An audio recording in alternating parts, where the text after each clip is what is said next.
jumping right into it. We're gonna start off with one braid. We already parted her out. That's the second braid. Now we're gonna spritz it down using the Pump It Up Super Hold Gold Spritz, and then we're gonna blow dry it down. I'm pulling out her sides, and this will be her swoop back for her edges. Now I put the cap on, and I'm sewing the back down for extra foundation.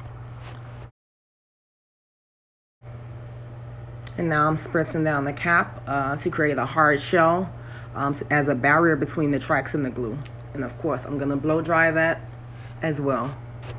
For this bob, I'm using a 10 and a 12-inch in the Viso. As you can see, I've already glued her tracks in from the behind one ear all the way to the edge of her head. And for the bang, this is the direction you'll want to lay her tracks. We're doing no leave out method because she's natural. She didn't want to leave her hair out. So I've already swiped the glue off of the track. Now I'm cutting the tracks. I'm cutting the hair off of the tracks, and then I'm going to apply it to the glue.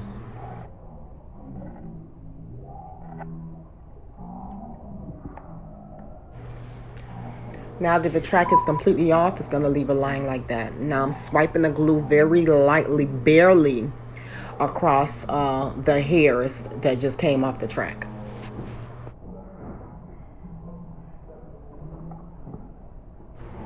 It's like I'm barely squeezing a bottle. It's like I'm using the excess that's ending up on the side of the tip of the bottle. I'm just using that to swipe the glue on so it wouldn't go on so thick.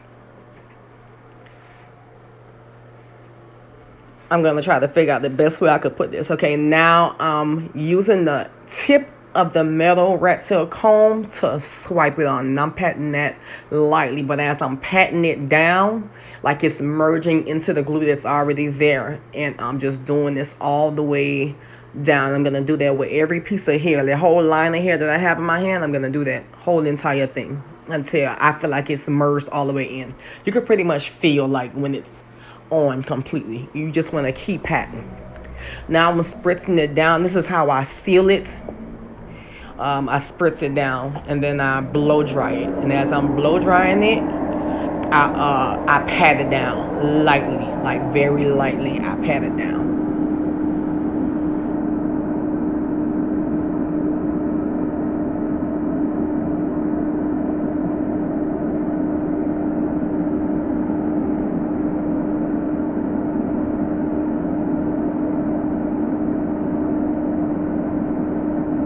And you basically want to keep doing this until you can actually feel it getting like tacky. You can actually feel it being secure.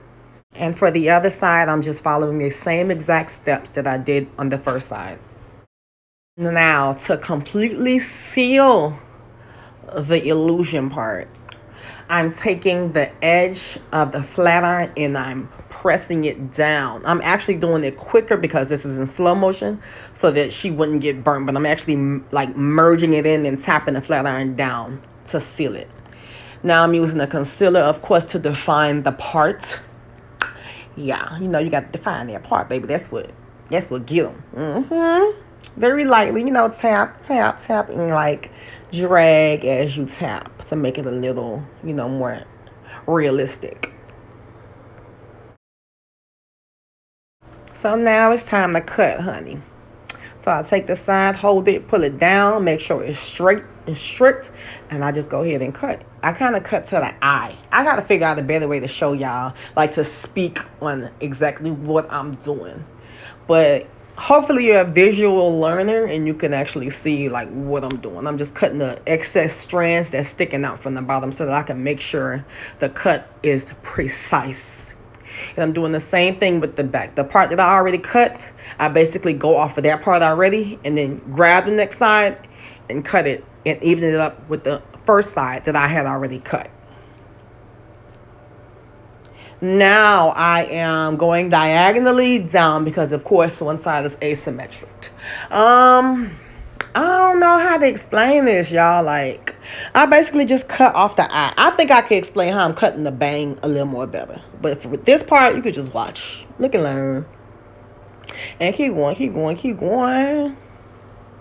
I feel like the cut is never done until you're done. You know, like you know when your cut is done. You know when it doesn't need anything else, and you know when it needs a little more. The more you do it, the better you get.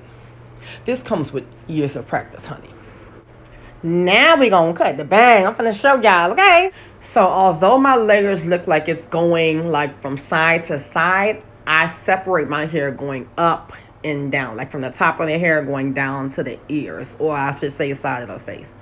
And I'm cutting, y'all can see like I'm cutting going down, like I'm barely cutting, opening and closing the scissors, barely opening and closing. I'm basically shredding going downwards.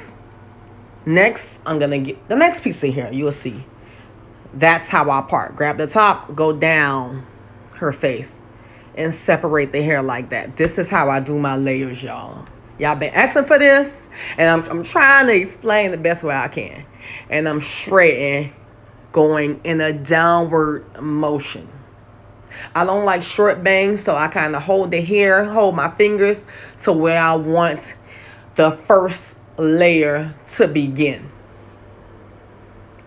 If you want a shorter bang, you will start cutting closer up to the tracks, but you cut further down when you want longer bangs. I don't like cutting short bangs because it gives it too much of a blunt look. As you can see, I grabbed another piece of hair and I'm gonna cut and shred it going downwards once again. And I continue to do this all the way until I'm done with the last strand. The reason why I shred and not cut is because you don't want them to see where your cuts start and stop when it comes time to curl and layer it. You don't want no blunt layers. Like, that's just ghetto and ratchet and crunchy, and you don't want that. So as you're shredding down, as you're cutting down, it's like you're barely opening and closing the scissors. So in other words, you want some sharp scissors, but you don't want too sharp of scissors to make a mistake and make a blunt cut. So try to use some scissors that's, that got some age on it, that's been very experienced. Don't use no virgin scissors to shred like this. It'll be way too much easier to cut it blunt. Don't use scissors that cuts easily when you're shredding this bang. At least to start out, if you're just learning. If you know what you're doing with the scissors, then go ahead, by all means, go ahead and use some sharp scissors. This is the last strand that I'm using. It's really like thin pieces that I'm grabbing as I grab from upward going down their face. By the way, y'all, this is my good girl, a client of more than 10 years, okay? Period. I'm going to start flat iron her hair. The flat iron that I'm using is Conair Infinity Pro by Conair. And I think it's like a 1.5 inch or 1 1/4 inch, if I'm not mistaken. It's $40 at Walmart. Like $45-50 at Walgreens, but it's very cheap and very, very good. Like, it gives what it needs to give.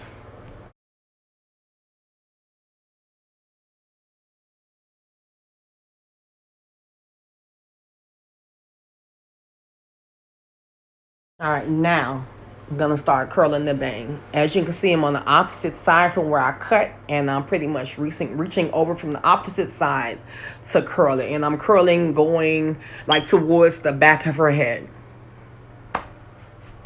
Grab the other side the same way I grabbed the hair to cut it. I'm gonna grab and curl that same way. And just as I continue to grab and cut, I'm continuing to grab and curl. The same motion, the same way. I'm basically just pushing it off to the side as I curl.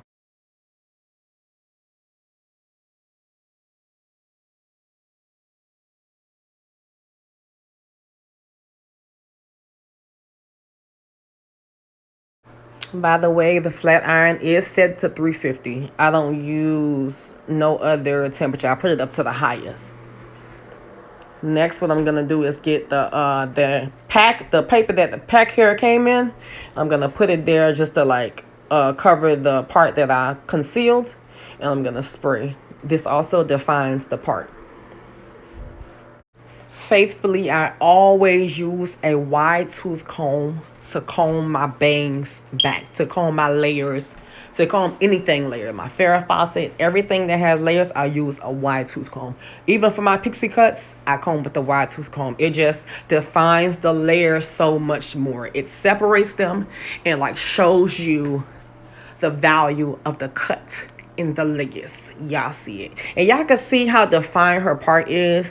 You know what I'm saying? Like, it's so dope, like so natural looking. You can't tell if her hair is out or not. And of course, this is no leave out.